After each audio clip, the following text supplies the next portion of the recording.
അതായത് pharmaceutical sector India കഴിഞ്ഞ 2022 record നേട്ടമാണ് കൈവരിച്ചിരിക്കുന്നത്. അതായത് $27 ബില്യൺ കയറ്റുമതിയാണ് ഇന്ത്യ നടത്തിയിരിക്കുന്നത് ഒരു വർഷം. അതായത് ചരിത്രത്തിൽ ആദ്യമായിട്ട്. ഏതൊക്കെ രാജ്യത്താണ് വാങ്ങിയിരിക്കുന്നത്? ഏറ്റവും കൂടുതൽ പോയിരിക്കുന്നത് അമേരിക്ക 35%. അത് കഴിഞ്ഞാൽ UK, ബ്രസീൽ, പിന്നെ സൗത്ത് ആഫ്രിക്ക. മറ്റുള്ള ആഫ്രിക്കൻ രാജ്യങ്ങളൊന്നുമല്ല ഇത് പറയുന്നത്. അമേരിക്കൻ പോലും ഇന്ത്യൻ ഫാർമ സെക്ടർ എത്രമാത്രം മുന്നിലോട്ട് പോയി അറിഞ്ഞിരിക്കേണ്ട സംഭവമാണ്. പിന്നെ അതേപോലെ തന്നെ സോളാർ പാനൽ നേരത്തെ അമേരിക്ക വാങ്ങി ചൈനയിൽ നിന്നായിരുന്നു.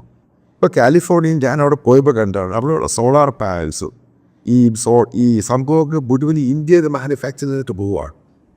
അതായത് പ്രിയപ്പെട്ട മലയാളി സുഹൃത്തുക്കൾ ഇത് കേൾക്കുന്നവരെ, എനിക്ക് നിങ്ങളോട് പറയാനുള്ളൊരു സ്പെസിഫിക് ആയിട്ടുള്ള കാര്യമാണ്. നിങ്ങളിതിൻ്റെ കണക്കുകളെടുത്ത് ഡേറ്റ വെച്ച് നോക്കി മനസ്സിലാക്കണം.